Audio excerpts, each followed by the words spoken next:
Have you ever stumbled across something so intriguing it changed your life forever? That's exactly what happened to us. One night, we were just a regular couple listening to a podcast. And the next, we found ourselves at a secret swinger party we found on Craigslist. Nervous, excited, and completely out of our depth. A share your wife party with total strangers. Things got crazy. You won't want to miss the shocking and violating club entrance requirement we never saw coming. Stick around because in this wild, unexpected story, we talk about how we became swingers.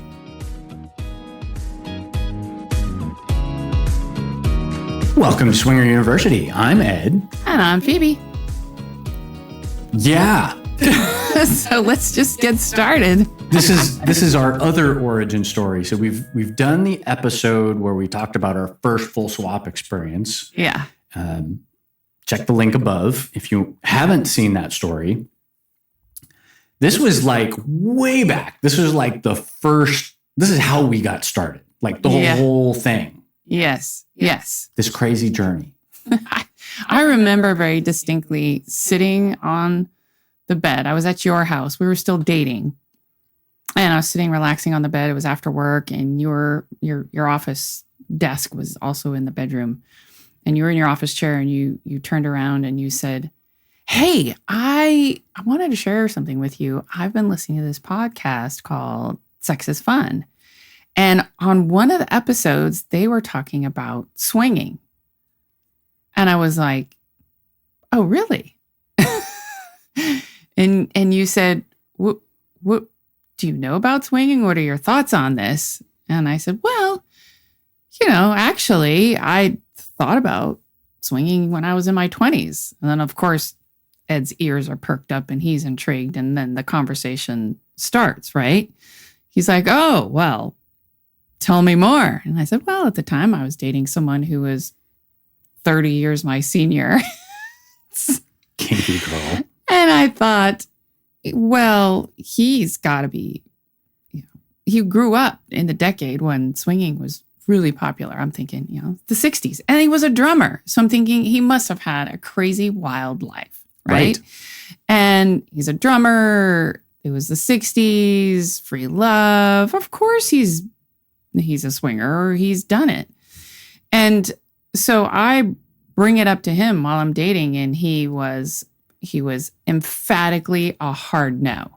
Right. Which I was just crushed, because I thought for sure he'd be up for an adventure like this. And It shocked me. I didn't expect the no. I didn't expect it at all. Yeah. And so I got shut down, and that was the end of that. But I could have completely been on a swinger adventure in my 20s had I been with the right partner. Right. I didn't know it didn't really exist. I figured he knew. He had like the inside track. Right.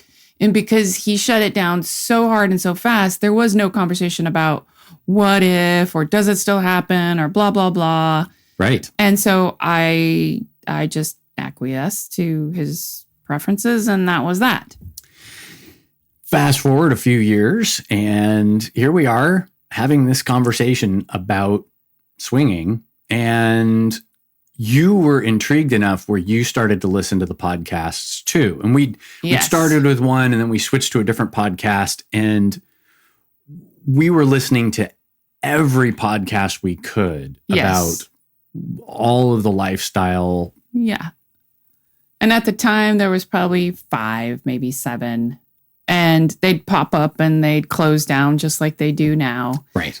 You'd get invested in people's lives. And I remember this one couple, they'd always sit in front of the fireplace. They must have been in a cold environment, and they had a crazy cat that would run around their apartment. And one time he jumped up on their dining room table and did knocked everything off, slide, and the candles sticks fell off and made this loud bang. And I remember how hilarious it was. But they were really entertaining, and then they stopped podcasting, and I was so sad because I was actually learning a lot from them. Right. And I loved hearing about their adventures, and I wish I knew where they were today because I was invested. So we hopped around, and I was listening to podcasts on the way to work, on the way home, and while I was at work. So I was just like a sponge, soaking them all in. Well, it's one thing to listen to podcasts or watch YouTube videos or try and learn all this stuff through other people's experiences. But at some point, it has to go from an academic pursuit to a practical pursuit. And we finally got to a point where we were scouring the internet, trying to find, where do you go to do this? Yeah. Especially where we lived in Sacramento. How, where, who, what do we do next? Yeah. And I do remember researching vacations for adult vacations. Right. But at the time, Desire and Hito, they weren't even hinting that they were swinger related at all. That was just adult. It was kind of like, what's the other one?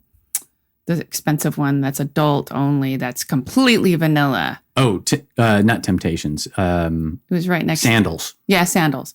They were like that. Their websites were like that. You didn't even know that they were swinger friendly. And so back then I was like, oh, well, okay, I don't know. How are people doing this? Right. What's our next step? What do we do? So we couldn't find any of the adult dating websites, but we did find a Craigslist ad. Yes. So at the time, Craigslist had a personal section, and there were ads being run for a share your wife party. There was another one, which was like a gangbang party, which we didn't go to, but that was too scary. That one seemed like extra, but share your wife sounded safe. Yeah. And I think the biggest conversation that we'd had about that, and this kind of goes back to the last episode that we went into, which was we went at our own pace. So we knew, let's just go and watch. Yes.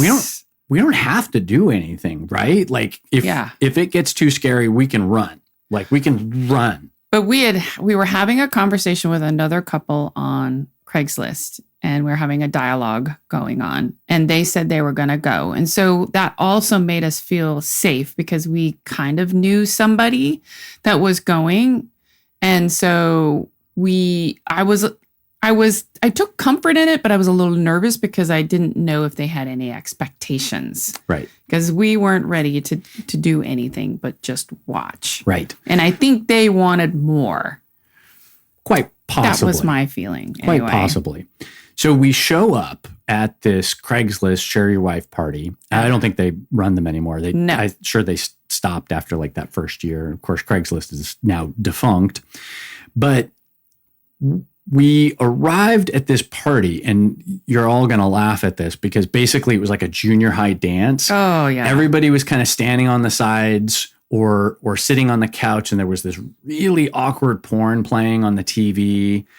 It was really weird. There was like multiple TVs, lots of porn, no music, and nobody was talking to one another. No. Nobody was socializing. Yeah. No one was making introductions. There was somebody in the kitchen because it was a 2-level suite that I had a full kitchen. Someone was in the kitchen trying to organize some snacks, which were it was like I think pizza had arrived or something like that. It was terrible. Was strange. So there you go, painting the scene.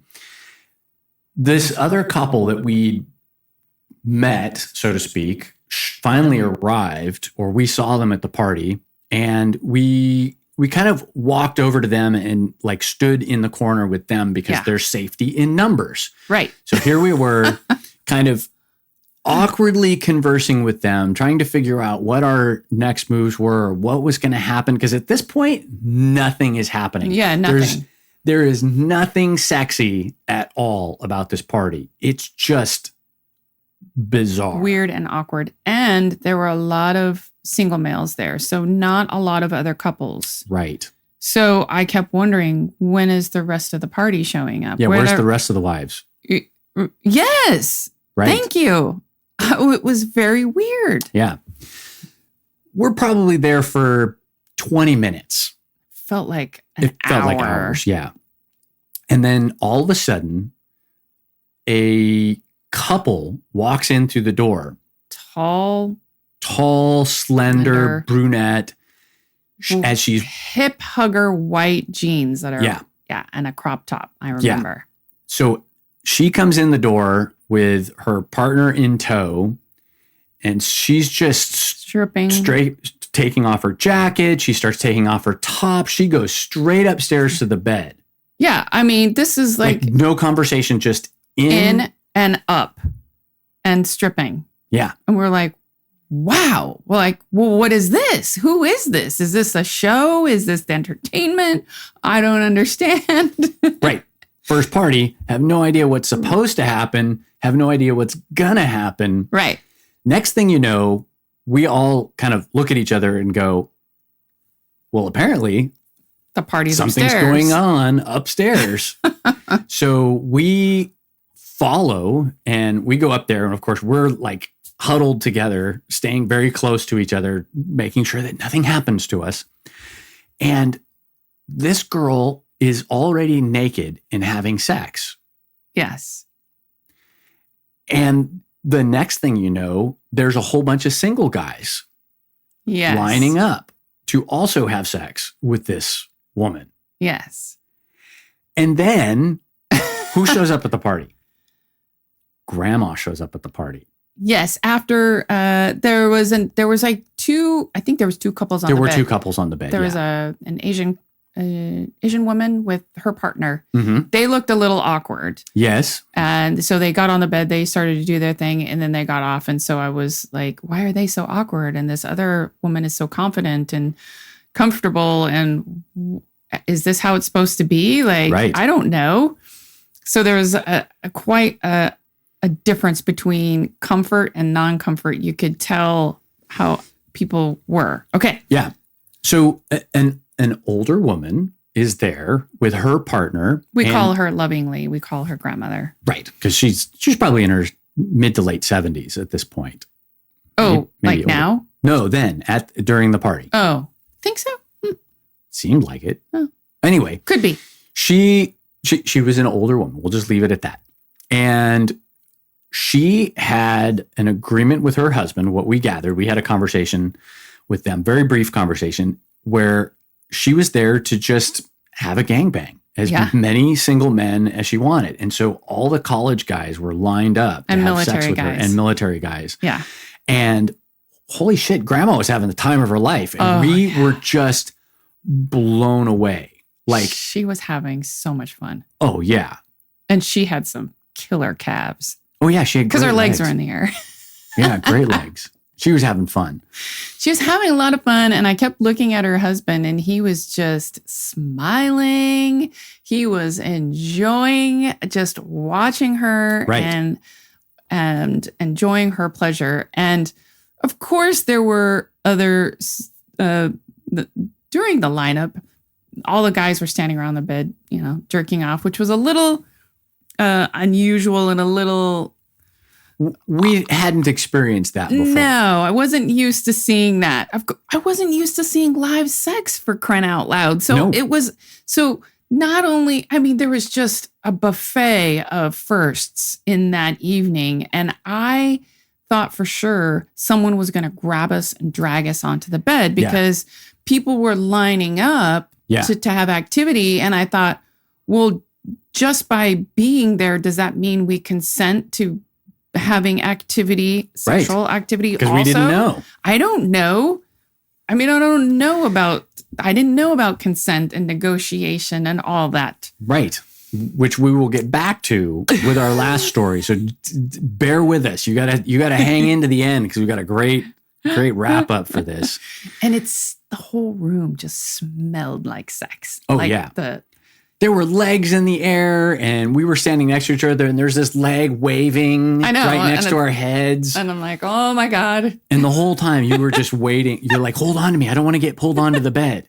I was like arm in arm with Ed. I was like, So that experience, we walked out of there. We stayed probably for a little bit. The same thing kind of happened over and over again. Yes. And eventually we were just, I think, just overstimulated. We had no idea. We knew we didn't want to do anything, so we didn't know what else to do. So we were like, we need to go talk about this. It died down a little bit. I actually wanted to leave a little sooner, but we were kind of trapped in a corner. Yeah. And then once it started to clear out a little bit, then we went downstairs and more things were continuing in the party. And we got in our car. I think people peeled off and went to other hotel rooms. That's right. They were going to do like an after party at another room. And we were just like, our mind was blown. We sat in the car for a good 15, 20 minutes before we even left the parking lot, just trying to decompress everything that we saw. We couldn't even speak because we were just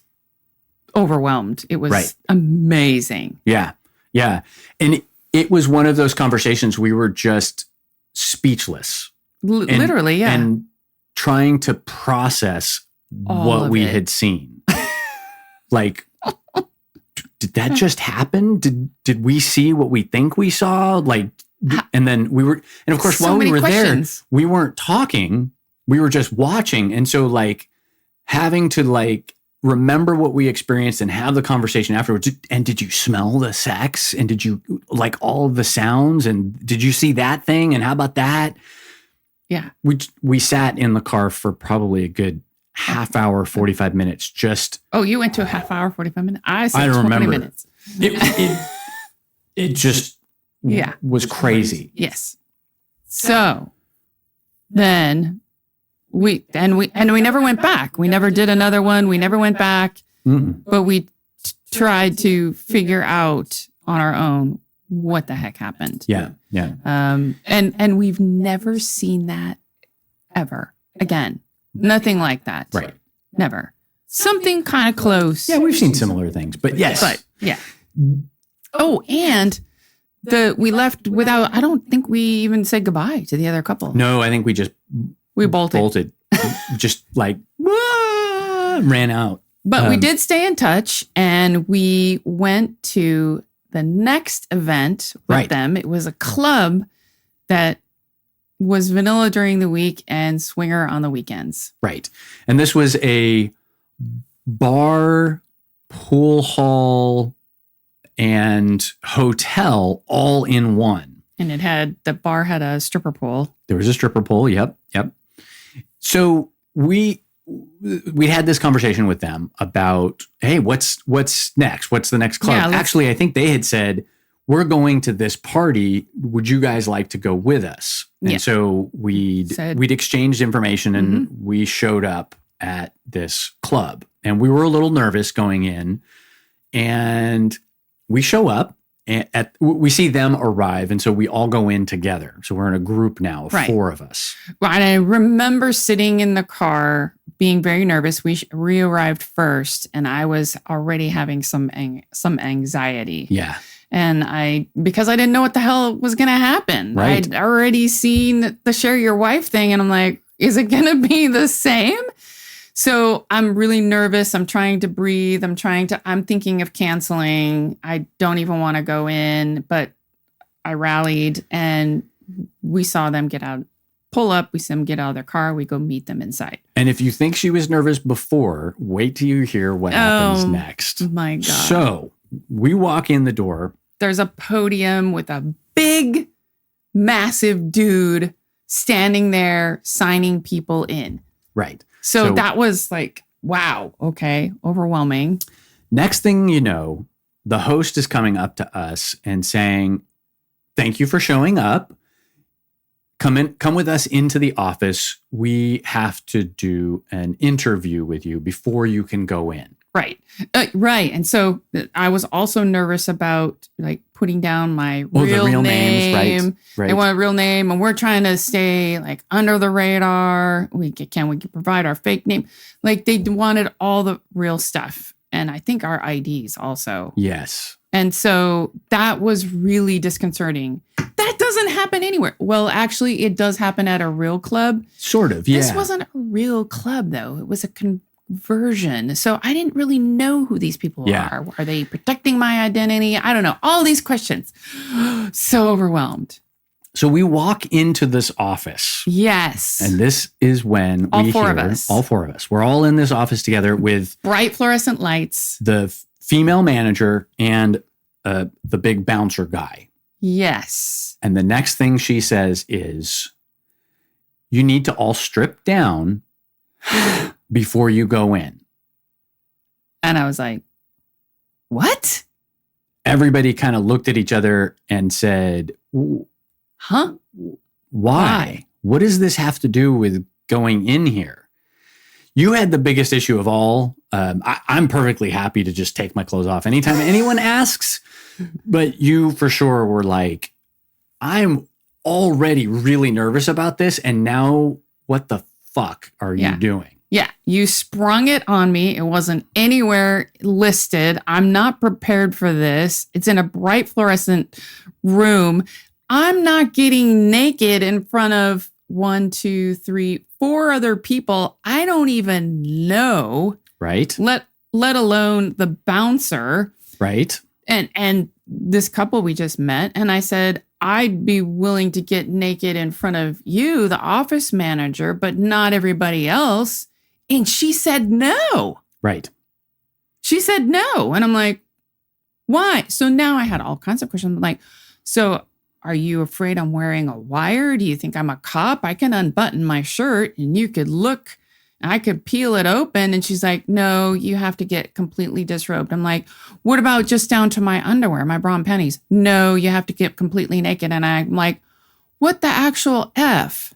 Right. I'm like, are there cameras in this room? Like, how do I know you're not filming me? You've got my face. You've got my real identity. Now you're like, what? I am like, no. Everybody. So I think the bouncer left. She negotiated with him to go. Right. And the other two couple, they stripped down. Yep. The woman was a little hesitant, but she eventually did it. You did it. Yep. And I'm like, fuck no. I am not doing it. And so the office manager, she clears everybody, including me, even though I didn't. I think you did flash your bra. I think I flashed my bra and that was it. And that was it. And of course I'm standing there in my underwear. Yeah. And so she made us get completely naked. Maybe my wang was wiggling around. It's possible. I mean, it happens. So they all get dressed and we go out the door where the podium is. And she's like, okay, you can go in. And I'm like, fuck it. I'm out of here. I'm like, this is bullshit. I'm like, I'm really traumatized. Yeah. I mean, it set the whole night to be weird mode. I mean, way off. And now, knowing what we know now, no club would ever ask you to do that. It is so weird. And we've never heard another story like this. So if you've heard a story equally as weird or more disturbing, yes, please let us know because we've never heard anything like this before. It goes against everything about consent. It goes against everything about privacy. Like, why? There's still no reason for it. We still, to this day, have no idea why they were asking. But we have good guesses that we'll tell you about at the end. Yeah, we'll give you a little hint. We think we know why they did it. So we're out at the podium.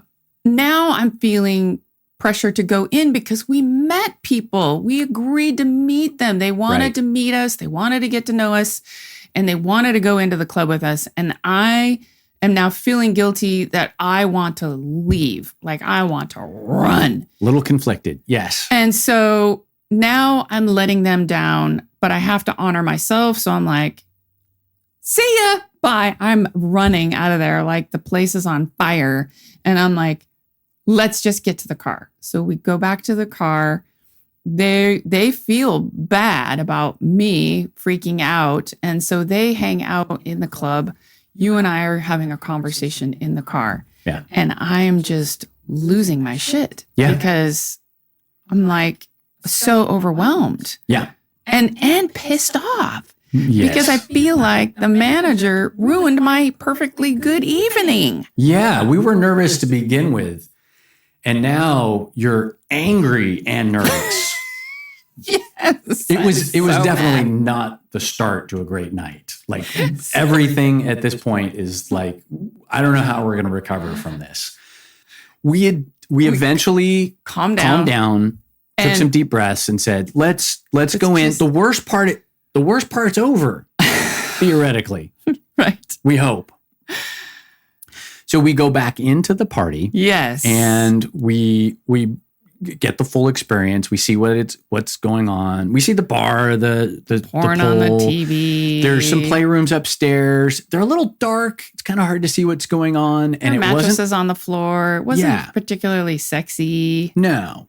But there were people having sex, and we did get to watch the other couple have sex. They were a little exhibitionist. Yep. And that was our first kind of experience with another couple that we knew personally, watching them have sex in front of us, which was super exciting. It was a little awkward for me watching more live sex, fully clothed. Yes. Because I wasn't participating and it felt like I was just a weird peeping Tom. Yeah. And I would say to kind of characterize that night. There were spots for us to sit. It was just me feeling a bit awkward. Well, sure. We were kind of overwhelmed by at the first party because of the unknown. And then, of course, the very high sexual tension that was going on. It was just hot and crazy. This one was awkward and angry and like violated. And so the sexy probably wasn't quite as sexy as it could have been because like everything is all thrown off. It was between fight or flight or fuck. This was get the fuck out. So it ended with kind of a weird feeling where are all the parties going to be like this? Is this going to be? This was the second. I mean, this is how our experience started off. Right. We are just like, and I'm shocked because I'm like, I've probably listened to, I don't know, 100 episodes of podcasts by then. Right. At least 120 episodes. That's like 100 hours at least. Yeah. And none of them talked about this. Right. And so now I'm feeling like completely unprepared because I went in so feeling like confident. You did all your homework. I did all my homework and none of them talked about this. And that made me mad. Right. You're like, oh my God, how did we get steered so wrong about this whole thing? What are we doing wrong? What is this shit? Right. And I remember just sitting in the car. I think because we had been to that club, I think twice. We went back a different time hoping for a different experience. And it was different, better-ish. We never really had a good experience at that club, and they don't exist. They probably, I think they got shut down about a year, maybe a year and a half after we went. And we found out, so this is where we think what happened and why they did what they did to us. They were being investigated. And we think that they were looking for people who were wearing wires. And either it was a newspaper who was investigating them or it was the police. But because it was a hotel and because they had a fully licensed bar, they were paranoid about losing their liquor license. And for anybody who's ever had any experience with alcohol, tobacco, and firearms, they don't fuck around. Yeah. And ABC, which is the alcohol beverage and something. I can't remember what the other one is. Yeah, alcohol beverage commission. You will lose your license so fast. And if you are a bar and like that's your thing where you have like a DJ and a dance club at night and you get people in there to drink and you can't serve alcohol anymore. Yeah. Business is dead. Yeah. They would have been out. Yeah. So, yeah. Who knows? We'd talked to other people who had been there before, decades later, or years later, we talked about, and they said, oh, wow, we'd never had that experience. We knew some things were changing with ownership and they had some some issues with being investigated, blah, blah, blah. This is how we learned it. But they'd never had that experience. No. And so it was probably very short-lived for like 1 or 2 weekends, and they stopped doing it. Right. Probably because people were complaining about it. Oh my God. It was so traumatic. It's because we both look like cops. Yeah. I guess. I don't know. Who knows? The perfect, I don't know, undercover person next door. Yeah. So, needless to say, our first experiences were shit shows. Yes. Now, I will say, and this is for another episode, so you'll want to come back. We had many other experiences after this, and our next experience was, if this was like the lowest, this next one was one of our highest experiences. And it was fantastic. Is this the one with Marianne? Yes. Oh, yeah. Yes, at a glow party. And it was off the charts exciting. So we'll have to do another episode where we talk about that for sure. Yes, because third time is the charm, right? We gotta end on a high note. Although the Share Your Wife had some pluses to it. Yeah, it wasn't a total shit show. No, but yeah, the third one, definitely epic. Peak. Yeah, and it took a long time for that one to ever get matched. Yeah. So you for sure will want to come back and listen to that episode when we get it done. So if you want to go on a vacation with us and have a good time, it's not going to be like that. Yeah. So be sure to check out our website, because we've got all kinds of vacations that we're going on. Next year, we're going on 2 cruises with Virgin. So you want to be sure to get on those cruises. Check out our vacation page on swingeruniversity.com. And don't forget to do your homework. Be sure to tell a friend and leave us a review and a comment. Tell us how else they can get a hold of us. I'm glad you asked, Phoebe. You can also leave us a voicemail at 916-538-0482. And we would love to get a call, and not just a robocall from spam people, but actual people who want to converse with this show. Or you can contact us at swingeruniversity.com. There you can send us an email, or you can leave us a short message. And if you leave us a short message, it's totally anonymous. We'll get your little voice memo, and we can include it in the show if you're interested. Yeah, ask us a question. We'll answer it. Tell us your worst experience. Tell us if you've ever been strip searched going into a club. Even if there's rubber gloves involved. And as we like to say, keep learning, keep growing, and keep it sexy.